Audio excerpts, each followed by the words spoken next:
The mid-2000s was home to a lot of strange cartoons that people have seemingly forgotten over the years. Remember Class of 3000? How about Dave the Barbarian? Anyone remember Fillmore? These were all fantastic shows that people just can't seem to remember, which brings us to the show we'll be talking about today, Catscratch. From what I remember, this show had some pretty strong marketing behind it. Nickelodeon was probably hoping for the show to be the next big thing, and on the surface, you can kind of see why. The show stars 3 orphaned cats whose owner passed away, leaving them all filthy rich. The show focused on the misadventures of these cats as they used their wealth to get into some wacky hijinks. So, you have cute and very marketable designs, a plot that's perfect for making hundreds of episodes, and the show was created by the creator of Earthworm Jim? How could this not be the next big hit show? Around this time, Ed, Edd n Eddy was becoming as popular as ever, so it would seem like they just wanted to try and make their own version of that show. I mean, you pretty much have the same first 3 characters, just replace Double D with the Scotsman from The Simpsons and you're good to go. While it may sound like a stretch saying they were trying to make the next Ed, Edd n Eddy, as I was doing research for this review, I came across some information that may confirm my suspicions. The show was created by Doug TenNapel, the creator of Earthworm Jim.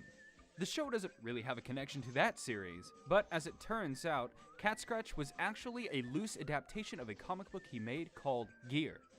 I haven't read the series, but from what I've seen, Catscratch is as loose of an adaptation as possible. The show just recycles some character concepts and names, but that's as close as it gets. Gear is set in a world where animals are at war. A city of cats has survived thanks to protection of a giant robot guardian, though it's uncertain for how much longer he can protect them. So, 4 cats are sent on a quest to capture one of the enemy robots to help defend their town. That actually sounds like it would make for an amazing kids show. With how popular Avatar: The Last Airbender became, if Nickelodeon had adapted Gear into a kids show, then it could have been just as popular as Avatar.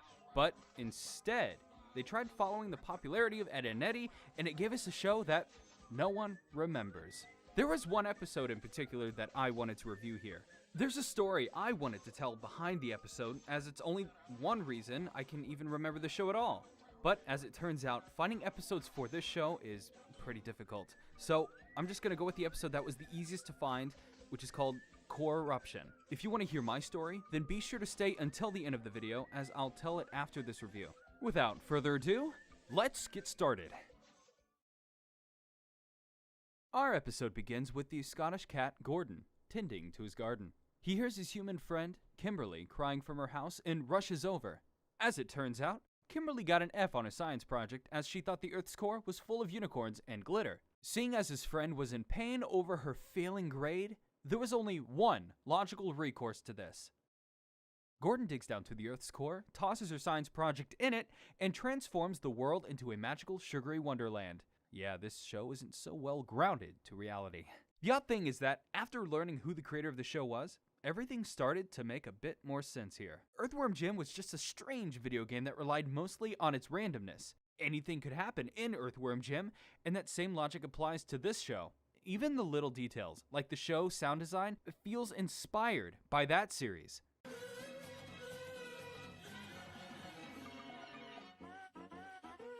Anyways, Gordon drives back up to the surface to see that the world has been transformed into a sugar-coated wonderland. He and the other cats have all been transformed into much cuter versions of themselves, and their friend Kimberly is finally happy. I mean, you could have just waited a day for her to get over the failed grade instead of altering the laws of reality, but hey, whatever works, I suppose. From here, though, the episode doesn't really do much. It just focuses on the characters reacting to the situation, which most of the jokes here feel like they drag on far longer than they need to. Though there are some good bits involving the butler. Well, that's going to make folding laundry a problem. Just as Gordon states that the world is perfect, everything starts going downhill as Rainbow starts smashing through everything. The world starts to become unstable, and all of the cuteness begins to run rampant. With their drill vehicle turned into a vegetable, they have to come up with a plan. Quick! Hobbs, I need your gingerbread goodness! Of course you do. Gordon crafts a makeshift drill, removes the science project from the Earth's core, and everything goes back to normal. All except for the butler, for some reason. It was funny the first time, but now I kind of feel bad for him. And that was Catscratch. After watching this episode, I can see why the show has become so forgotten. There's really nothing that stands out about this show. Everything just feels generic. Not to mention the show also lacks any amount of substance. There was no point to this episode at all. Things just happened with no real plot or lesson to be learned here. The episode didn't even care enough to make its own logic consistent. Even if you buy the fact that tossing a diorama to the Earth's core can change the entire world, it's never clear as to what changes and what doesn't. The world turns into this fantasy land, but there are still modern-day appliances. Some of them sing, but others are just normal appliances. Some of the characters have changed to match the new world, but there are still normal humans in it. These inconsistencies do bother me, as this whole setup is supposed to be really random and weird, yet it doesn't go all the way with its concept. It just feels very half-baked. Things just kind of happen for the sake of a joke, even if the jokes aren't funny. And there were only 2 jokes that got a laugh out of me, but the rest just fell flat and drug on far longer than they needed to. That being said, this isn't a bad show. And in fact, I think this show does fine at distracting little kids for a bit, so in that case, I think it's perfectly fine as a kid show. But it just doesn't have any substance that would make you want to revisit it years later. I don't even think I could recommend this show to people who haven't seen it. Not because it's bad, but because you really aren't missing anything by not watching it. Not to mention, finding episodes for the show is hard enough as it is, so if you do want to watch it, then good luck hunting them down. Anyways, thank you for watching this video. Be sure to subscribe and help support future content on this channel, and I'll see you guys in the next video.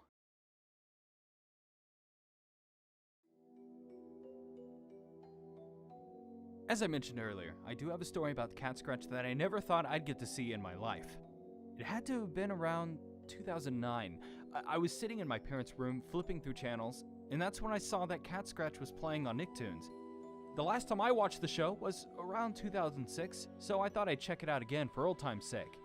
I'm sitting through the episode, and to be honest, I don't remember much about it. It had to do with a giant fish monster, but that's besides the point. As I'm watching the show, I start to notice that the TV was starting to glitch out. The audio started getting out of sync, and the screen started to tear a little bit. It started out small, but then the whole episode just froze. I thought that maybe something was wrong with the dish outside, so I just flipped to another channel to see if that was the problem. The other channel was working just fine. So I flipped back to Catscratch, and for a moment it was working fine again, but then it started glitching out even worse than the first time before freezing again. I did the exact same thing, flipping to another channel, back and forth, and then back to Catscratch. But this time was different. Catscratch wasn't playing, but instead it was another show. So I pulled up the guide and saw that the episode that was playing was untitled. In fact, every Catscratch episode that was supposed to play after it was completely gone. I didn't know it at the time, but years later it dawned on me that I had watched a show be taken off a network live. It was a very creepypasta-like situation for me, and that is the only reason for why I remember Catscratch still to this day. It kind of speaks for itself when I don't even remember what episodes they were playing, but I just remember the odd stuff happening to it. Regardless, that was a very weird and cool moment for me, and I don't think I'll ever get the feeling I did when I watched it happen live. But, again, thanks for watching this video. See you guys later.